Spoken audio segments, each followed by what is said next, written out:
Selamat datang kembali di Era Entertainment. Selamat datang kembali di The Golden Cross Playlist. Seperti biasa, hari ini kita akan melanjutkan review saham part yang ke-261. Namun sebelumnya, bagi teman-teman yang mungkin belum subscribe channel YouTube ini, sekali lagi jangan lupa tekan tombol subscribe, nyalakan lonceng notifikasinya, agar teman-teman tidak pernah ketinggalan informasi-informasi terbaru dari channel ini. Di part yang ke-261 hari ini kita akan mereview kurang lebih ada 6 saham, di mana ada Harum, Agro, Kayu, Film, MLPL, dan Telkom. Di mana ada beberapa teman juga yang meminta untuk di request BGTG dan bank-bank kecil, tapi saya tidak ulas karena sahamnya sudah naik sangat tinggi, bahkan BGTG sampai ARA. Jadi kita tidak akan mengejar emiten-emiten seperti itu. Kita akan mencari emiten-emiten yang mungkin masih dekat dengan area support yang lebih kita cenderung beli, karena kita fokus di sini adalah mencari risk reward yang begitu menarik, di mana risknya kalau bisa seminimalisir mungkin dengan potensi reward yang cukup lebar. Sehingga hanya 6 emiten ini yang saya pilih dari request teman-teman. Yang pertama kita punya Harum, di mana emiten ini tutup naik tipis 0,98% di harga 5150. Kalau diperhatikan bahwa emiten ini memang setelah mengalami kenaikan yang cukup signifikan sampai ke 6150, setelah itu dia mulai dibanting dalam sekali, bahkan sampai menyentuh 4750. Dan dia juga di saat menyentuh 4750 itu dia masih bertahan di bawah level PBL. Namun saat ini dia berhasil berjuang bisa melewati atau bisa naik lagi di atas level PBL tersebut. Sehingga level PBL saat ini masih menjadi level support paling kuat untuk saham Harum.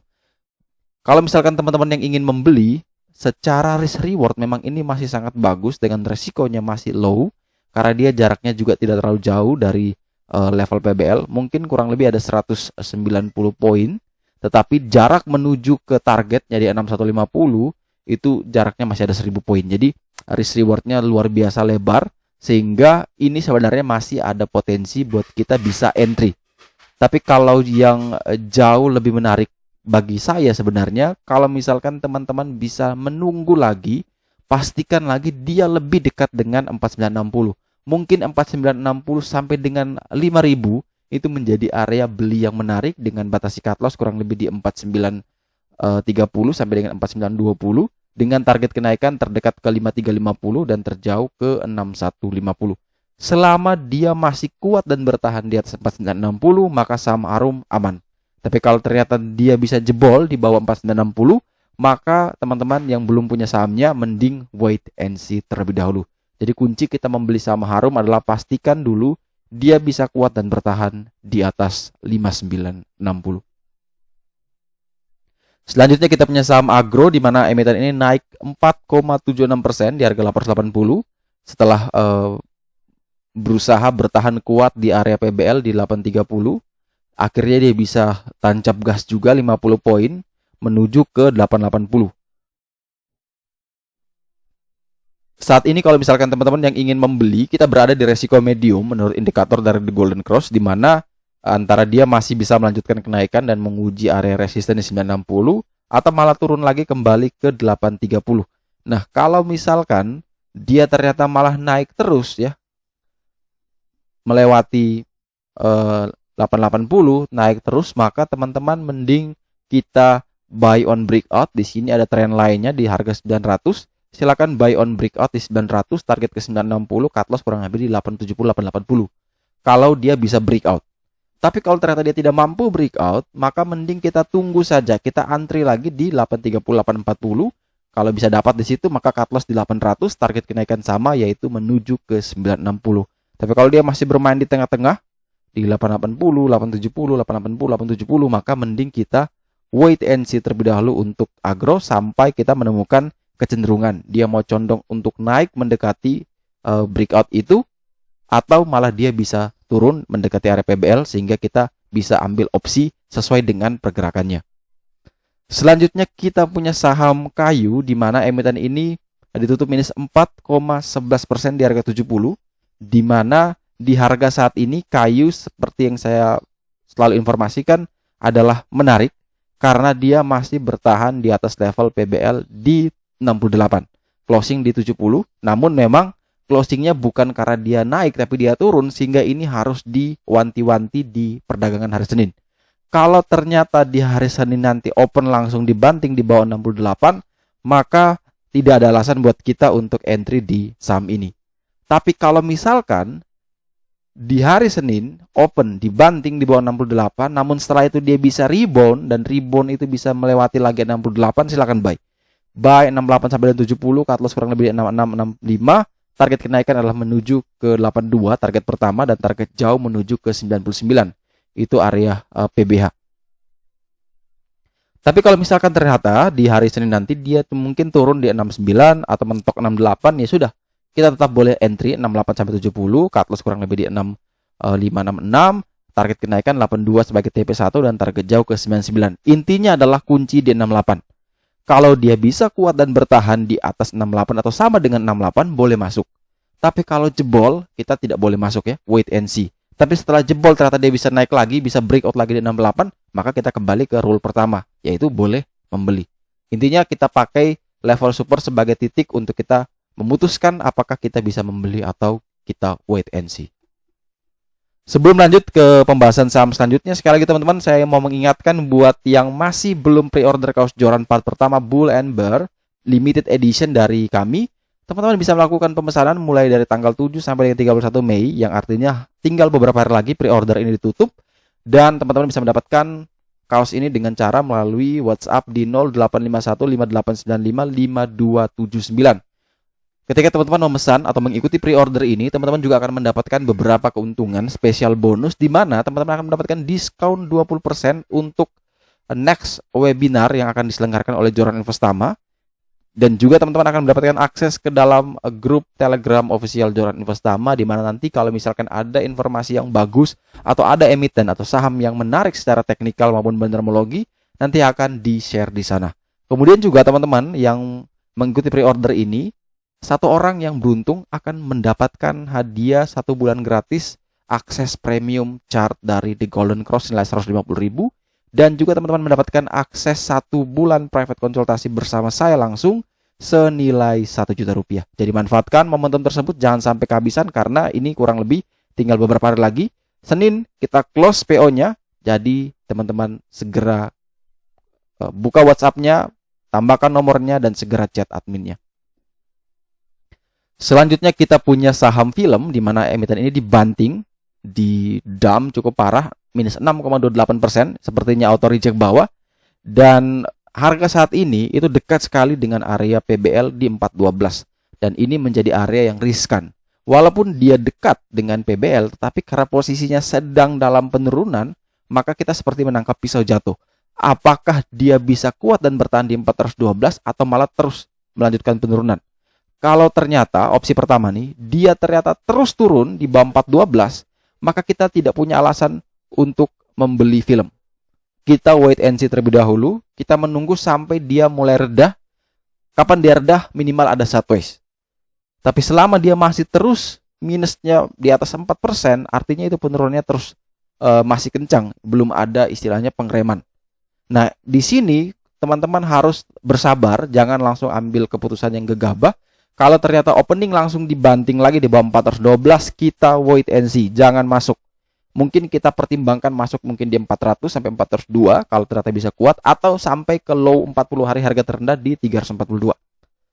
Tetapi kalau ternyata sudah turun dalam begitu, misalnya dia open 408, 406, namun setelah itu dia rebound, naik lagi, bisa breakout lagi di 412, maka kita bisa buy on breakout di 412, 414 dengan batasi cut loss di 408. Target kenaikan adalah menuju ke 433, itu sebagai TP1, TP2 di 472 dan TP3 di 498. Tapi kalau misalkan film ternyata opening tapi dia tidak langsung dibanting di 412, mungkin dia ke 414 atau 416 atau bahkan ke 412 juga, maka teman-teman bisa pertimbangkan untuk buy. Karena apa? Karena memang kita patokan di support tersebut ya. Selama dia masih bertahan di atas dan di dekat dengan PBL, maka saham ini aman. Tapi kalau ternyata berada di bawah, maka teman-teman tidak boleh masuk ke emiten ini karena cukup rawan. Ada potensi penurunan yang bisa jauh lebih dalam. Jadi tetap hati-hati. Kunci pentingnya adalah di PBL di 412.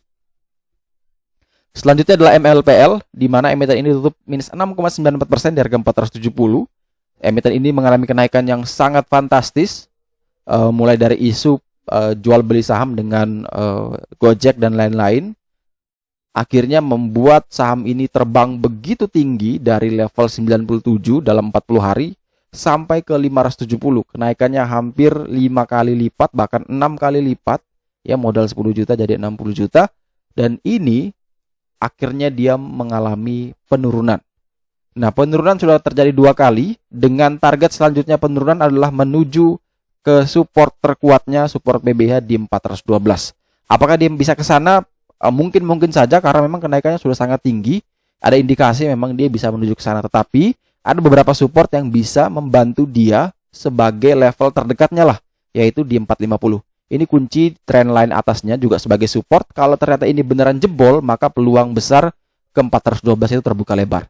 Jadi kalau teman-teman yang ingin membeli MLPL, saya secara pribadi memang tidak merekomendasikan, karena memang emiten ini sedang berada pada zona penurunan. Walaupun dia masih terlihat uptrend, tetapi uptrend ini terlalu tajam ya uptrendnya, sudut kemiringannya terlalu lebar. Kita tidak bisa mengambil resiko di emiten seperti ini. Kita punya risk reward tidak sebanding, sehingga kalau teman-teman yang masih mau nekat, silakan atur sendiri risk rewardnya dan juga atur sendiri titik entry-nya di mana. Tapi kalau saya pribadi memang tidak merekomendasikan untuk teman-teman yang masuk ke MLPL. Ada yang bertanya juga, yang request emiten ini, apakah prospek MLPL masih bagus atau tidak? Kita tidak tahu ya. Prospek itu pasti sangat terpengaruhi oleh sentimen-sentimen, di mana dulu MLPL ini banyak sekali yang menghujat bahwa ini perusahaan jelek, tidak punya prospek. Tapi ketika ada sentimen yang mengatakan akan dijual, diambil alih oleh Gojek atau grupnya, maka emiten ini langsung terbang. Padahal secara fundamental mungkin masih sangat-sangat tidak bagus. Nah, ini yang selalu saya katakan adalah satu fenomena di bursa saham kita, bahwa emiten yang justru punya keuangan yang bagus itu justru kenaikannya sangat lambat tapi konsisten. Tapi kalau emiten yang kinerjanya tidak bagus, tapi karena sentimen atau dorongan informasi yang begitu luas dan begitu masif, yang akhirnya membuat semua orang bergerombolan membeli rame-rame, yang akhirnya apa? Ketika supply itu tidak mampu menahan demand, artinya harga itu bergerak naik ke level yang lebih tinggi. Nah, sampai di level yang lebih tinggi itulah mereka-mereka yang sudah punya informasi A1 dari pertama, mungkin dari harga 50, 97, mereka pasti sudah akumulasi banyak di sana, dan waktunya mereka bisa taking profit. Kenapa? Kalau mereka guyur sekalipun, masih ada space buat mereka tetap mendapatkan profit. Jadi kita yang masuk belakangan hanya bisa mendapatkan cuci piring. Jadi sekali lagi tetap hati-hati. Bukan juga cuma di MLPL, ada beberapa emiten lainnya juga yang kenaikannya signifikan, seperti bank-bank kecil yang kemarin sudah naik berjamaah. Itu juga tetap hati-hati, karena tidak menutup kemungkinan mereka hanya terpengaruh sentimen, dan ketika fundamentalnya tidak begitu kuat, maka harga sahamnya bisa kembali anjlok. Jadi kalau misalkan ada yang bertanya MLPL apakah bagus, ya tergantung sentimen yang akan mendriven perusahaan ini ke depannya. Dan saham terakhir yang akan kita review di part yang ke-261 hari ini adalah saham Telkom, di mana emiten ini tutup minus 3,26% di harga 3.270, di mana entah kenapa emiten ini setelah mampu berhasil melewati area PBL di 3.320, namun sayang sekali dia dibanting kembali di bawah di bawah tadi menembus PBH, sekarang dibanting lagi di bawah PBH-nya di 3.320. Entah karena ada isu korupsi dari direktur utamanya di Telkomsel, atau entah karena apa, emiten ini minusnya cukup dalam ya, minus 3,26%. Dan karena dia tidak mampu bertahan di level support PBH, support kuatnya, maka sekarang PBH itu sudah berubah menjadi resisten paling kuat, dengan next lantai atau support berikutnya ada di 3150. Jadi kalau misalkan teman-teman yang ingin membeli Telkom, maka lebih baik, lebih disarankan menunggu lagi antri di 3150 sampai dengan 3180. Batas cut loss kurang lebih 3130 dan target adalah ke 3320. Kalau ternyata dia bisa rebound lagi, naik lagi ke 3320 tanpa harus menurun ke 3180, maka teman-teman bisa pertimbangkan buy on breakout ketika dia bisa naik lagi di atas 3320. Tetapi selama dia masih bermain di area 3270, mungkin di 3200 sampai dengan 3300, maka mending teman-teman wait and see terlebih dahulu sampai dia condong mau kemana nih. Mau breakout ke 3320 atau dia malah turun mendekati area PBL di 3150. Jadi teman-teman bisa lihat sesuai dengan kondisi yang akan terjadi di hari Senin nanti, kira-kira mana yang paling mendekati, itulah yang teman-teman bisa ambil keputusan. Yang penting teman-teman punya trading plan yang jelas, dan juga nanti kalau sudah punya trading plan yang jelas, teman-teman juga harus terbiasa untuk belajar mengeksekusinya. Oke, sekian dulu review saham part yang ke-261 hari ini. Terima kasih banyak teman-teman yang telah setia menonton. Sekali lagi jangan lupa like, subscribe, dan share agar semua informasi yang dalam video ini dapat berguna, bermanfaat, dan tentunya bisa menjadi panduan trading di keesokan harinya. Sekali lagi terima kasih banyak. Sampai jumpa dan semoga membantu.